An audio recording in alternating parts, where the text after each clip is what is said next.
video, I'm going to be showing you guys the difference between the room service delivery marker, which is typically going to be our good marker, and the takeout delivery marker, which is typically going to be our yes marker. With the room service delivery marker word, that is going to mean I am going to bring the food to the dog.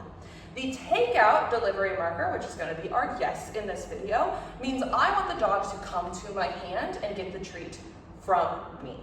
So let's start out with the takeout marker. This is the one that you are going to be using most of the time. I am going to be saying yes, and then I want the dog to come to me for the treat. In order to teach this, I'm just going to start with my dog standing in front of me. I'm going to say yes, and then I'm going to move backwards to entice them to come into me for the treat. So I've got my dog here on the ground just off camera, so I'm going to lure him up so that he is in front of me. I'm going to have a treat in my hand. I'm going to say yes, and then I'm going to move the treat backwards to encourage him to come into my hand to get it. So I'm going to say yes, and then I'm going to move to encourage him to come into the treat. Yes!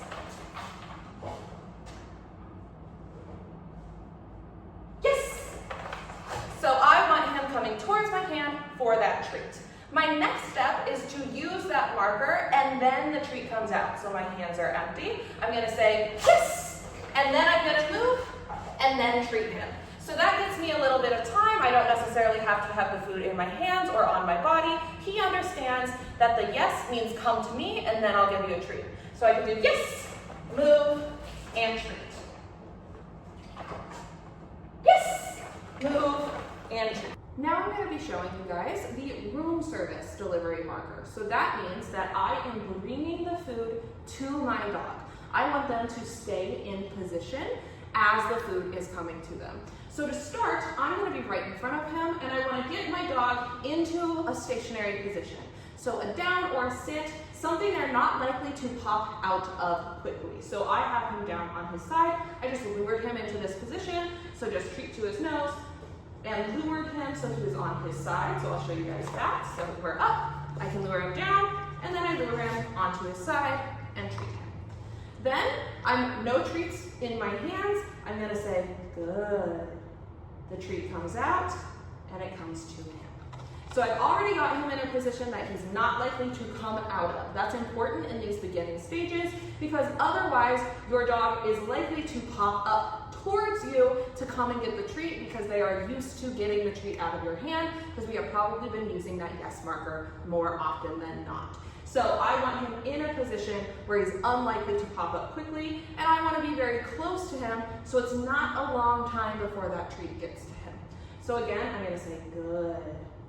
I'm going to bring a treat out and bring it to him. Then we can start to work on getting a little bit farther away. So if your dog already knows a stay and you're just introducing this to them, you can go as far as they can handle for their stay cue. If they don't already know a stay, this is a good way to be teaching two things in one. So I'll move away a little bit, say good, bring out a treat, and it comes back to him. I can move away a little bit farther, and when I'm out here, I say good, and then I come back to him with that treat. So my yes means come to my hand, and my good means I'm coming to you. So if I want to go ahead and get him up and reward him for staying down here, I can say yes, encourage him to come to me, and then bring that treat out.